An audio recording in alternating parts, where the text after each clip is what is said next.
Good morning, everyone. Hope everyone is doing great. A great week. Time for the weekend. It is finally Friday, right? Hello, everyone. I am wave meteorologist Brian Goode on this Friday, the 4th of October. Can you believe that? Moving along so very fast. Time to start getting more of the holiday shopping done. Start thinking of your decor you're going to do for the holiday season. I'm already thinking that way. And I'm referring to how I'm going to set my yard up for Easter this year. I haven't quite figured it out, but I will. Good morning to Karen and Kevin and to Morgan and everyone in the weather game. Hello, Angela. Finally got the yard mow after the rain. I got the Mardioed dyslexia. I got the yard mowed yesterday, and it wasn't too bad. Got all the inflatables out of the way, mowed everything. Noticed the inflatables were about to kill the grass, so it's a good thing I moved them and then moved everything right back in place. So, but everyone was doing that. It was wild. I was standing out there at one point. You know how you mow like a strip of grass in your front yard. I was mowing and I stopped for a moment to add more gas to the lawnmower. When I did, I looked around and it was just every single person on my street was mowing. And I feel like we all stopped at the same time and just all looked at each other. So it was very, I don't know, it was kind of weird actually. Probably shouldn't tell that story. But anyway, it was very interesting. Everyone taking advantage of the nice weather, right? All right. Now that we're all set, got a grass cut, hopefully no allergy issues. Now we're gearing up for the upcoming weekend. So many festivals are ongoing, of course. We have the Harvest Parade taking place, the Harvest Festival Parade, which will be in New Albany. And, of course, you'll have more of the booths for the parade coming up, or not the parade, but for the festival. That'll continue into next weekend, but the parade will be Saturday. We have U of L that's going to be playing back in town as well. We have the Jekyll Spectacular. We have the Kentucky Kingdom the pumpkin event that is kicking off for the next few days there at Kentucky Kingdom. And we have, is one I'm missing? I think there's one I'm missing. Is there one that I'm missing? Oh, it's St. James Court Art Show. Hello. Why did I forget that? Okay. So there you go. Those are big events. Everyone, please just pay careful attention to the weather details, but there's not going to be a whole lot of dramatic change without much of a heads up coming your way. So there's not much that'll catch you off guard, and that's a good thing. All right, the sky today. As expected, a little more on the mostly cloudy sky. We do have a bank of clouds moving in out of Tennessee that have filtered into Kentucky, part of a south flow. This is not with a front that'll try to tease the area a bit later on today, but that is really only going to affect areas way to our north as you get toward portions there, say Terre Haute area, Indianapolis could get maybe a shower from that later. But right now it is a mostly cloudy sky that we're talking about here into wave country at the moment. We'll thin these clouds back out where areas have held on to a little more sun than others, and it had some more clouds early this morning as well. So you had a bit of a blanket in southern Kentucky, so your numbers didn't fall dramatically. So you're already off to a warmer start. And when you flip over to a sunnier one, you'll be ahead of the game compared to the rest of us more than likely. 68 in Louisville as of last check there. All right, satellite does show the bank of clouds we've had this morning been flowing in across southern areas of Kentucky, and there's one little band right along the Ohio River. And then the front itself is actually located up here, and it's got some showers and some thunderstorms with it, but it's running out of gas. It's losing what we call forcing. So the front has a parent low attached to it, but the parent is kind of leaving it behind. So it leaves this poor little front to try to fend for itself, and it's not in a very comforting environment for it to be in. So it will just start to disintegrate around Indianapolis to maybe in our northern counties in Indiana. That's what we'll account for a small rain chance briefly for you all. Most of us, again, will stay dry. And there's not much of an impact on temperature because the front doesn't really come through all the way. So really a non-issue, to be honest. Here it is on Futurecast. The shows, again, spotty shower or two in our southern counties out of wave country. And then that band of clouds, there's not much rain with that now. So it's just a band of clouds really that move in this afternoon. But very much a warm day in the 80s. Saturday, it looks like it'll be a similar setup, maybe some patchy river valley fog. And then we'll warm back up into the 80s again. Blue sky, looking great for all the events I just listed for you all. And then we get into Sunday, and this is where the next front moves in. And this one has been a thorn all week, right? How much moisture will it have? We know what it's going to do temperature-wise, but what's it going to do on rainfall rise? And so far, the trend is to really allow for the front to struggle on the southern end, and certainly the portion that extends into Louisville. It's questionable. We're going to keep our rain chance at about we actually eased it down to 10% based on the most recent data. I think it's fair. Hopefully we can take it out altogether. So I wouldn't worry about this. And look how narrow a line this is. Say this were to connect, which is possible, but unlikely. If it were to even connect at all, though, the point to that is that it's 45 minutes or an hour of your day that you may have a few showers around. Otherwise, blue sky before and after it. So I don't think anyone's going to worry too much on this one, but it will, again, reset our numbers just in time for next week. Setting the stage for some ups and downs. There is the Euros idea of that front. You see the curl. The low is up here again behind the banner, so you can't really see it. And then the front stretches down through Ohio, but then stops on rainfall. Very close to the big sandy area of Kentucky. And all the tropical mess, by the way, still out here into the Gulf.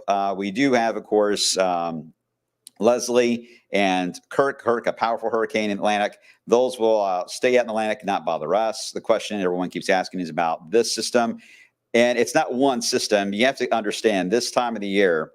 Let me see if I can move the wand. There we go. This time of the year, there is what we call a gyre that is just constantly spinning in the Yucatan Peninsula. It can be there for weeks, sometimes months, depending on how things line up in the tropical zone near the equator. But in general, this spins around as it's been doing for about a week, and it stays thunderstormy, showery, and thunderstorm. This is not the tropical system or depression or anything. This is just the main thing. This is the mothership that is in charge of anything tropical that will happen in the Gulf. This is the mothership that decides that. And what will happen as it kind of spins around, one little piece of this that rotates around it will then try to break off suddenly. Let me redo my drawings.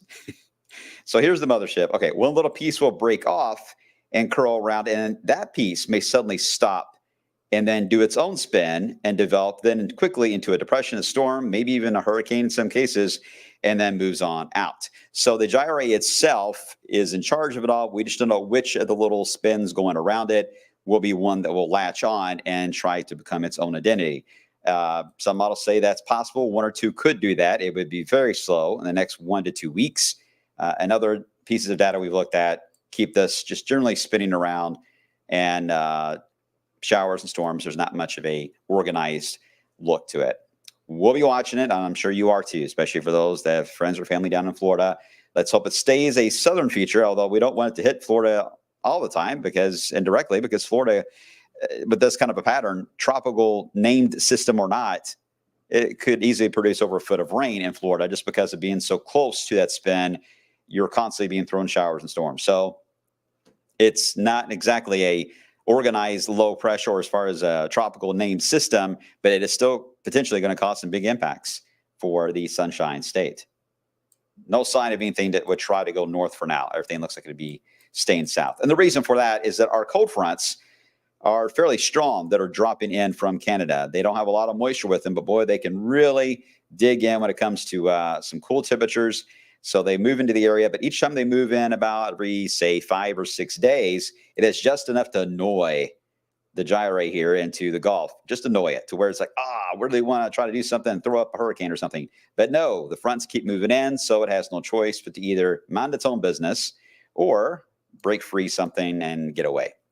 Not to put a huge humanistic appeal to these systems, but I always felt it's the best way for you guys to understand what I'm looking at, because it can be really complex sometimes. So, but it is like that. It is almost like watching toddlers kind of fight around and try to get attention. Anyway, this system that moves in Sunday and Monday, that is the one. Very limited amount of moisture, but boy, it does drop our temperatures down. And it'll be cool for a while, maybe some reinforcing shots later into the week. And then we try to warm back up following this next weekend. But at the very end, you see a sign that another drop will happen. Don't know yet how this will evolve, or if this is the one that could give us an early frost kind of scenario or not. I don't know that yet. But the up and downs and the drops keep happening. As long as that keeps happening, we're in the game. Versus being blowtorched with heat nonstop for the rest of the summer or rest of the fall season here. At least we have several fronts dropping down. So we'll see how that plays out. I did look at the latest. Oh, no, I didn't update it. Oh, no. Let me see if I can update this real quick. You guys are going to watch me on the fly here. Hold on 1 second. Let me put up a here. Look at the pretty Skytrack camera while I work on this. Hold on. Give me a second. Let's see. This is what I do whenever I'm not paying attention when I put these things together, because there's so many steps to get different graphics that I really want you guys to see. Sometimes you don't have to do it, but I think it's just fun to look at them. Maybe I'm biased. Okay, I think we're in. Are we in? We are in. All right. Now let's get you back over. And this is a look at the latest long term from the Euro ensembles of our snow chances, which you'll be seeing a lot of this winter. And hey, a few more ensembles are showing up here. These gray lines indicate very, very light snow. This is flakes, basically. But the target time for that is right at the point near the 1st of November, or the around Election Day period. That looks to be right around where we could get at least colder. Now, I don't always look at this to say, oh, it's going to snow where these little lines are. No, it doesn't always necessarily mean that, but it certainly does tell me that if it's indicating that snow is possible, that must indicate cold weather is possible or likely in the area, obviously. So this also is a good indicator of cold snaps. So we'll see if this plays out for the November window or not. Some of the long-term stuff still tries to throw in something wild around Halloween, but I'm not going to go into that today. I'm going to let that simmer over the weekend, and we'll digest that more next week. All right, so there you go. Here comes the 10-day earliest alerts, and I will let you guys ponder over that and try to get a couple questions, and I got to run because I've been running so far behind today. Technical difficulties. I have that every day, Sean, every day, every single one. Let's see. 27 days until we get to the winter predictions. I'm ready. Spencer County Oktoberfest is tomorrow as well. All right, thank you, Angela. So many fests going on. Gearing up for IU football. 6-0. That is awesome. That is awesome. All right. I think everyone's good, right? Back to drought status. Maybe, Brad. We're not in the growing season at this point, at least not as much as we were. So a lot of the farmers are in harvest mode and pretty much done with most of their stuff they got to take care of. So a drought status in July and August is much more severe on agriculture more than anything. But a drought status in October, November does not have as much of an impact, really. So it's possible we could go back to it, but I don't think it's going to be anything significant to worry about right now. Right now, we are out of the significant drought status. We are in the abnormally dry, very low end category there. And all right, get you one more. Tobacco Festival in Carrollton this weekend. All right, thank you, Renee. Appreciate that. All right, you see the entire 10-day. What I've done is it really is a slow-moving weather pattern. So it's literally going to be about a degree a day, guys. 70, 71, 72, 73, 74, 75, 76. Very gradual that pacing will be on that. All right, you all take care. I will be on midday, of course, and I will see you guys coming up on the flip side at 11 a.m. Take care.